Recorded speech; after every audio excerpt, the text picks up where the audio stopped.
AP రాజధాని గ్రామాల్లో భూముల క్రయ విక్రయాలు తగ్గిపోయాయి. నిరభ్యంతర పత్రం నిబంధనతో కొనుగోళ్లు, అమ్మకాలు సాగడం లేదు. భూ యజమానులు తమకు ఎంత వైశాల్యం కలిగిన స్థలాలు కావాలని సిఆర్డీఏను కోరారో ఆ పరిమాణానికి తగ్గట్టే క్రయ విక్రయాలు జరగాలనే నిబంధన ఉండటం వల్లే ఈ పరిస్థితి తలెత్తింది. రైతులకు స్థలాల కేటాయింపు ప్రక్రియ పూర్తయిన తర్వాత మళ్లీ భూముల విక్రయాలు జోరందుకోవచ్చని భావిస్తున్నారు. గుంటూరు జిల్లాలోని తుళ్లూరు, తాడికొండ, మంగళగిరి మండలాల్లోని 29 గ్రామాల పరిధిలో ప్రభుత్వం రాజధాని నిర్మాణం తలపెట్టింది.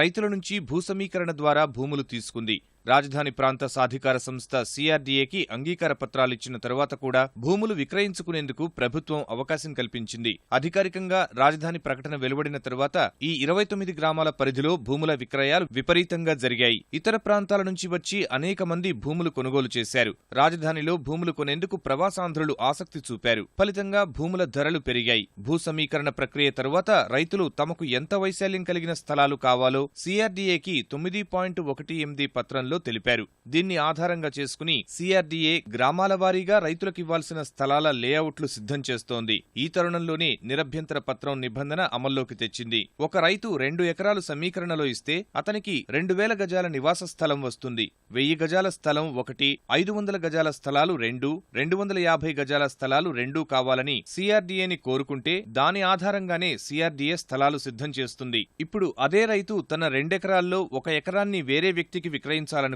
అప్పుడు కొనుగోలు చేసిన వ్యక్తికి స్థలాలు ఏ విధంగా కావాలో తెలుసుకుని లేఅవుట్లో మార్పులు చేయాలి. అది ఇప్పుడు సాధ్యం కాదు కాబట్టి ఎన్ఓసీ నిబంధనను సిఆర్డీఏ తీసుకొచ్చింది. రైతు స్థలం అమ్ముకోవాలనుకుంటే సంబంధిత గ్రామ భూ సమీకరణ అధికారి నుంచి నిరభ్యంతర పత్రం తీసుకోవాలి. అతను విక్రయించే భూమి వైశాల్యం కూడా తాను కోరిన స్థలాల వైశాల్యం దామాషాలోనే ఉండాలి. 1000 గజాలు కోరితే ఎకరం అమ్ముకోవాలి. 500 గజాలు కోరితే అర ఎకరం విక్రయించాలి. అప్పుడు రైతుకు ఇవ్వాల్సిన స్థలాన్ని అతని నుంచి భూమి కొనుగోలు చేసిన వ్యక్తికి సిఆర్డీఏ కేటాయిస్తుంది. లేఅవుట్లో మార్పులు చేయాల్సిన అవసరం ఉండదు. రైతులకు ఒకసారి స్థలాలు ఇచ్చేసిన తరువాత వారు ఎలాగైనా విక్రయించుకోవచ్చు. అందువల్లే ప్రస్తుతం భూములు కొనుగోలు చేసేవారు ఆచితూచి వ్యవహరిస్తున్నారు. 2014 సెప్టెంబరు నాటికే ఇక్కడ రాజధాని వస్తుందని తెలిసిపోయింది. వెంటనే ఒక్కసారిగా భూముల విక్రయాలు ఊపందుకున్నాయి. 2014 డిసెంబర్ 8న అధికారిక ప్రకటన వెలువడ్డాక భూముల విక్రయాలు జోరందుకున్నాయి. ప్రస్తుతం ఇక్కడ మెట్ట భూముల ధరలు ఎకరం 1,60,00,000, జరీబు భూముల ధర